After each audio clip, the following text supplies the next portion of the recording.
Un moment un petit peu particulier sur Capsule Off. Nous allons parler pas de un, mais de deux spectacles et recevoir pas un, mais deux artistes. Élodie Pou, bonjour. Bonjour. Et Timothée Poissonnet, bonjour. Bonjour. Merci d'être venus ensemble et de vous prêter au jeu de l'interview commune. Ah bah, tant que c'est climatisé, on est heureux, nous. Alors, qu'est-ce qu'on respecte? L'ordre d'horaire de spectacle ou la politesse qui fait qu'on laisse parler les dames en premier? Bon, on laisse parler les dames en premier, avec grand plaisir. Allez, Élodie Pou, quelle année extraordinaire. Ça va. Extraordinaire, c'est magnifique. Je sais que vous faites complet avec ce spectacle. Il y a heureusement 30 jours, on aura encore l'occasion de pouvoir vous voir avec ce spectacle terrible qui fonctionne du feu de Dieu, le syndrome du Playmobil. Ben oui, c'est vrai qu'on passe, on passe à un bon Avignon pour l'instant. Après, voilà, on attend les autres festivaliers qui arrivent pour les syndromiser chacun leur tour, en espérant qu'ils soient nombreux. Un spectacle très largement inspiré de votre parcours personnel. Tout à fait. 12 années à travailler en école maternelle, ça laisse des traces. Et donc voilà, j'évacue ces 12 années d'animation dans ce spectacle d'une heure, duquel on repart avec le sourire, j'ose l'espérer, comme le font les Playmobil.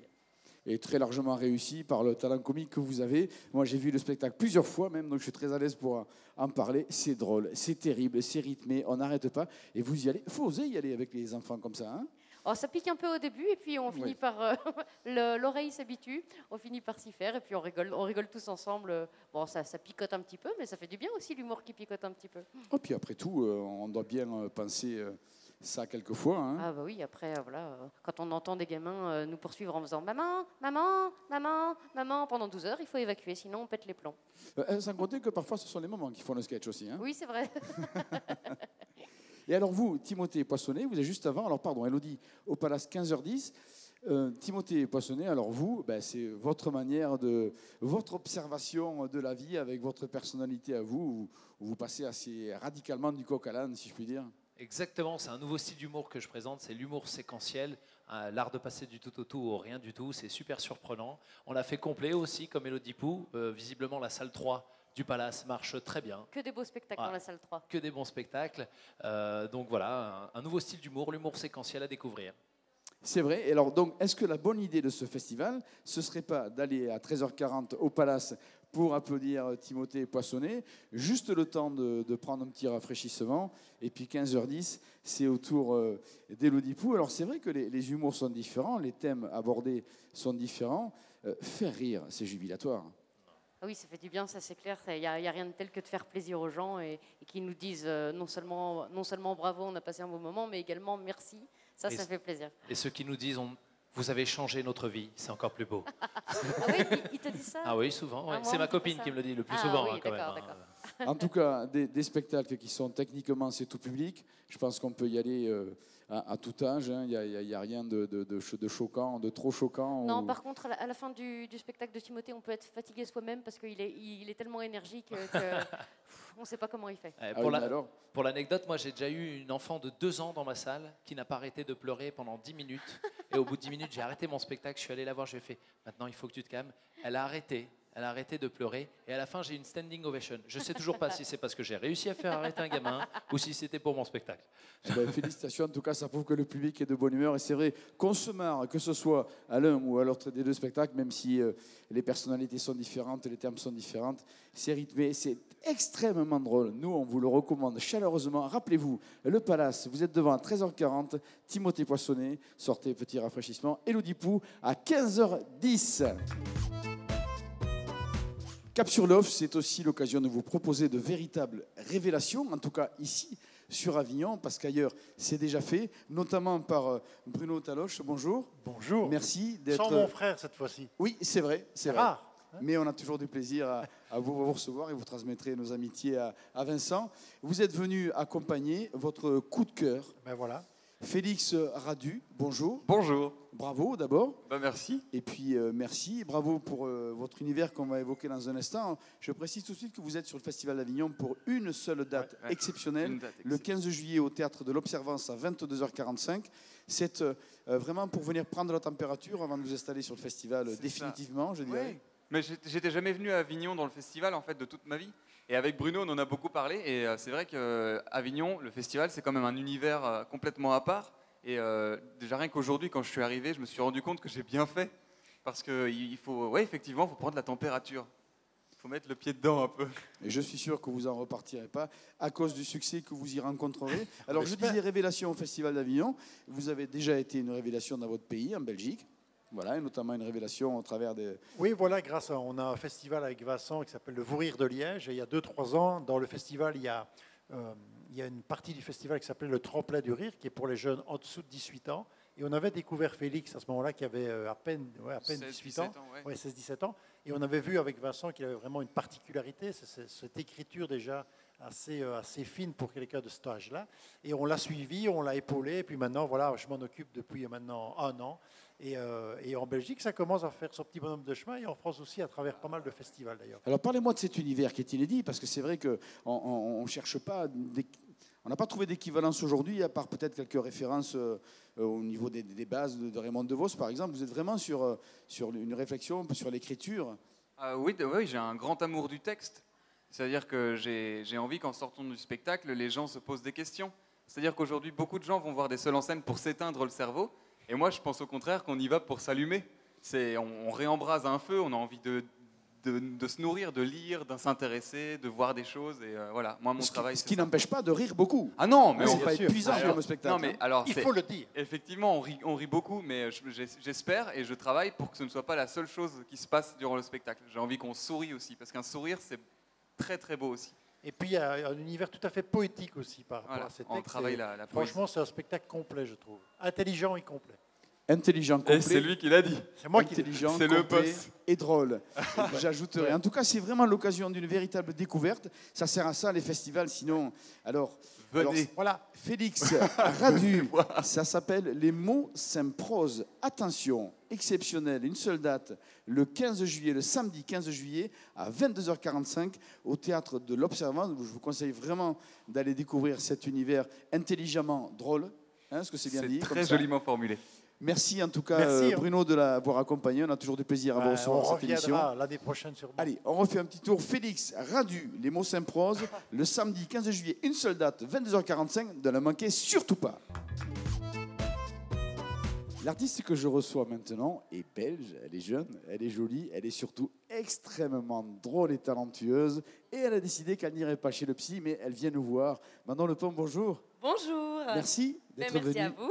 ici à Cap-sur-Lof et surtout d'être à la tâche d'encre à 17h pour ce spectacle où effectivement vous avez décidé que vous n'irez pas chez le psy. Mais non, tout à fait, il n'y a pas de raison. C'est pas parce que j'aime bien pleurer, c'est pas parce que je tombe amoureuse de quelqu'un dans le bus, c'est pas parce que je ris de mes grands-parents qui ont la maladie d'Alzheimer que je dois aller voir un psy. Donc j'ai décidé de me raconter sur scène. C'est beaucoup plus drôle. C'est ce qui vous fait du bien, c'est ce qui fait du bien au public aussi. Tout à certainement. fait, tout à fait. C'est un spectacle très personnel parce que je parle de plein de choses que j'ai vécues et puis je me bats pendant tout le spectacle contre une pâtisserie, contre ce merveilleux qui est ma pâtisserie préférée. Dans le sud, on ne connaît pas le merveilleux, mais le merveilleux, c'est de la meringue avec de la crème et puis des copeaux de chocolat. Et donc, je lutte pour surtout ne pas manger ce merveilleux. Et donc, du coup, j'en profite pour me raconter. Ça, c'est une vraie croisade. Et c'est surtout l'occasion de rire beaucoup parce que la finalité du spectacle, c'est ça. Et c'est ce qui se passe. Il y a un rythme de dingue et puis on se marre. Tout à fait. On rit, on réfléchit, parfois même on est un peu ému. On passe par plein d'émotions, mais c'est vrai que c'est toujours couronné par le rire. Alors, ce n'est pas un spectacle de psy pour les psys, mais Non, si vous pas voulez éviter la dépression nerveuse et garder une folle bonne humeur, eh bien, il faut aller vous marrer avec Manon Lepom. Non, je n'irai pas chez le psy. C'est le sous-titre de son spectacle. Elle est à la tâche d'encre tous les jours à 17h. Qu'est-ce qu'on vous souhaite, Manon ? Qu'est-ce qu'on me souhaite? Un super Avignon. Un Avignon surprenant, un Avignon guérisseur, un super Avignon. C'est ça qu'on peut me souhaiter, je pense. Et de vous marrer, vous, autant que le public qui vient Tout vous à voir. fait, tout à fait. Mais Ah. si je m'amuse beaucoup, le public s'amuse beaucoup aussi. Hein. C'est ce qui se passe. Tout à fait. La tâche d'encre, 17h, Manon Lepom. Non, je n'irai pas chez le psy. Bon festival, Manon. Merci beaucoup. Ladies and gentlemen, I've got the beefing. I've got the beefing. I've got the match. Ladies and gentlemen, Katie the Fever, Christina McHugh, Tika Titulu, marching band.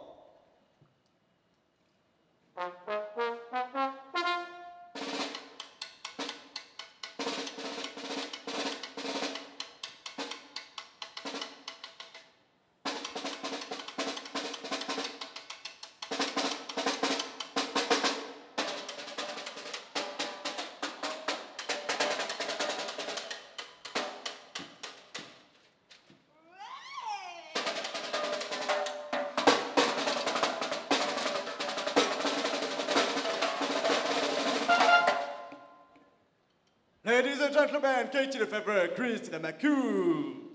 The match! C'est l'univers haut en notes et haut en couleurs, musicalement drôle. Ça s'appelle The Match avec Mr. Droots et puis Miss Purple et Miss Green. Bonjour les amis d'être venus nous expliquer ce qui se passe au Festival d'Avignon, mais on vient de le comprendre un petit peu. Voilà, c'est drôle, c'est de la musique. Vous êtes un petit peu fou, comment dire?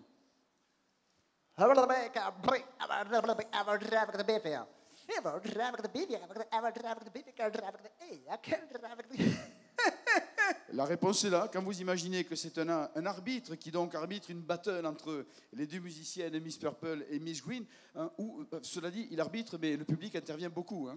C'est le public qui vote en fait. C'est le public qui choisit qui sera la grande gagnante de chaque match et qui sera la grande gagnante de chaque épreuve. Donc vous votez entre chaque match comme à la LNI, la Ligue nationale d'impro au Québec.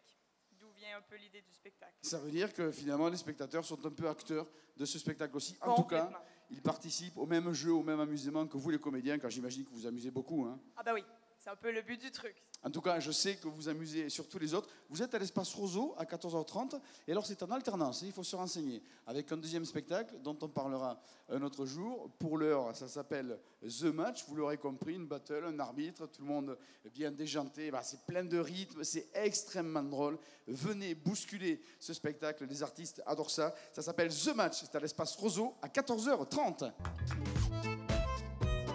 Et si au sein d'un des plus grands festivals de théâtre du monde, eh bien on allait voir un concert. Eh bien c'est ce qu'on vous propose avec ce joli spectacle. Joss, bonjour. Bonjour. Joss. Bonjour Guillaume Wilmot, votre Salut. musicien. Merci d'être venu nous voir ici à Cap-sur-Lof pour nous parler de ce concert.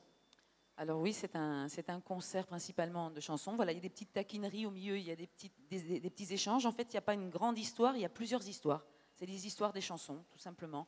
Chaque chanson est une histoire, en définitive. Est une histoire, voilà, avec des textes de grands auteurs comme Alain Leprest, comme Jamais, comme Joyet, comme Brassens, voilà. Alors avec vous en direct, bien sûr, avec vous en live pour l'accompagner. En live au piano et parfois à l'accordéon sur quelques morceaux. Magnifique. Alors évidemment, les chansons sont sujets à parcourir les émotions. Il y en a qui sont drôles, il y en a qui sont plus sur les sentiments, les émotions. On traverse on l'univers au travers des chansons. Hein. On alterne, il y a de l'humour, il y a aussi des moments très poignants.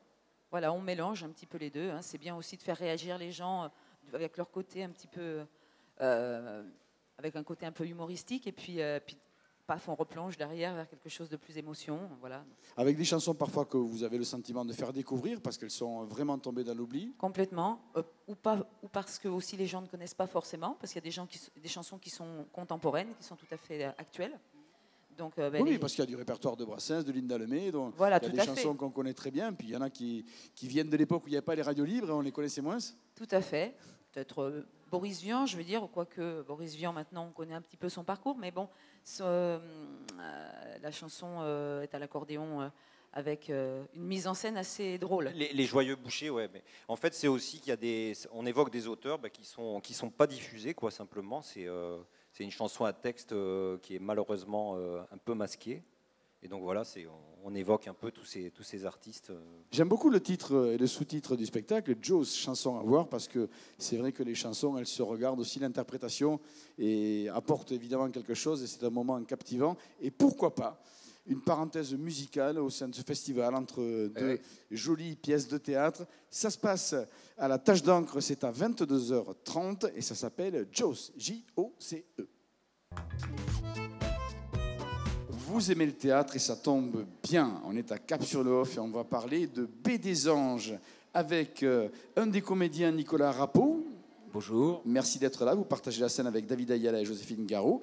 Et votre metteur en scène, Ovnatan Avedikian. Bonjour. Bonjour. Merci d'avoir accompagné ce très très joli spectacle qui dépeint un univers un petit peu difficile malgré tout. Hein. Il s'agit de quelqu'un qui choisit de mettre en scène en quelque sorte avec des comédiens ses propres démons. Oui, il y a une mise en abîme, c'est-à-dire qu'il y a le personnage principal met lui-même en scène un spectacle. Sauf qu'il n'est pas professionnel, donc ça ne se passe pas très bien. Ça donne lieu à des situations très incongrues. Et alors donc, il fait jouer sa propre vie par 2 comédiens en montant un spectacle. C'est pas sa propre vie. En fait, je vais parler de la genèse de comment ce spectacle s'est monté. C'est qu'un jour, un producteur de cinéma qui s'appelle Farah Martz Ralage est venu me trouver en me proposant un projet.